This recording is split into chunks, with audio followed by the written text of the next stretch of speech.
तुम finally decide करते हो कि कल से पक्का क्लीन ईटिंग, और फिर मम्मी ने खीर बना दी, दोस्त बोलते बाहर बर्गर खाने चल ले, और घर पे आलू के पराठे बन रहे हैं, और तुम्हें रियलाइज होता है कि यूनिवर्स मेरे अगेंस्ट क्यों है।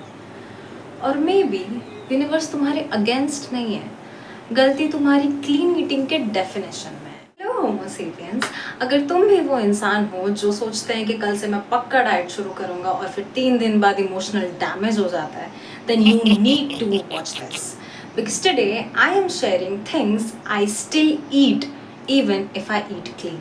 सबसे पहले ना एक बात क्लियर करते हैं, क्लीन ईटिंग का एक्चुअली मतलब क्या होता है, क्योंकि इंस्टाग्राम ने ऑनेस्टली क्लीन ईटिंग को टॉर्चर बना दिया। No carbs, no sugar, no happiness, no dairy, no gluten, no taste. मतलब भाई जिंदा रहना है या पनिशमेंट भुगतनी है? Real clean eating is actually very simple, wholesome foods, थोड़ा सा लाइफ, थोड़ा सा balance. First things first, kheer. जो लोग मुझे जानते हैं उन्हें पता है कि मैं खीर के लिए जान दे भी सकती हूँ और ले भी सकती हूँ, बट द पॉइंट इज कि वो एक खीर की कटोरी, जो of course at the end जाते जाते 10 खीर की कटोरी हो जाती है, but it is not just food, it's comfort, it's love wrapped in food. So clean eating is not always about rejecting love, it means respecting your body and your emotions. Next up is burger. Okay, judgement मत देना, difference समझना। मैं daily greasy burger नहीं खाती, but when I crave it I don't ignore it. जब possible होता है मैं मेरे बन को होल व्हीट से रिप्लेस कर देती हूँ, थोड़ा पनीर ऐड कर देती हूँ, थोड़ी वेजी ज़्यादा ऐड कर देती हूँ, मेयो नहीं ऐड करती। बर्गर को थोड़ा संस्कारी बनाना होता है, you know what I mean, because life already complicated है। बर्गर को विलन बना के क्या मिलेगा तुम्हें ब्रो? तीसरी चीज़, आलू के पराठे। अब आलू के पराठे इस proper Sunday breakfast vibes, mummy का प्यार और थोड़ा सा मक्खन। अब क्लीन ईटिंग के चक्कर में अगर तुम आलू के पराठे पे सैक्रिफाइस कर रहे हो तो मैं तुम्हें जज करती हूँ। घर का खाना ना बाय डिफॉल्ट अच्छा ही होता है, क्लीन ही होता है मोस्ट ऑफ द टाइम, बस थोड़ा ऑयल और थोड़ा क्वांटिटी मैनेज करनी पड़ती है। Fourth up is momos.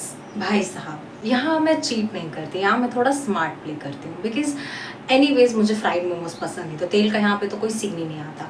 As far as the covering is concerned, मेरे घर में जब भी मोमोज बनता है मैं बाकी सबके लिए मैदे के कवरिंग बनाती हूँ, because once in a while वो लोग खाते हैं।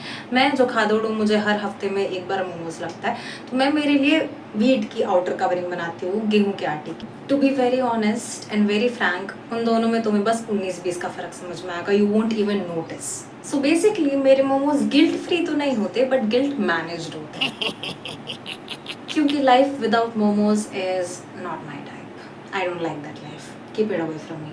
अब आते हैं मेरी सबसे बड़ी वीकनेस पे, डेयरी। लस्सी, दही, बर्फी, पेड़ा, मिठाई, रसगुल्ला, रसमलाई, मस्टर्ड ऑयल।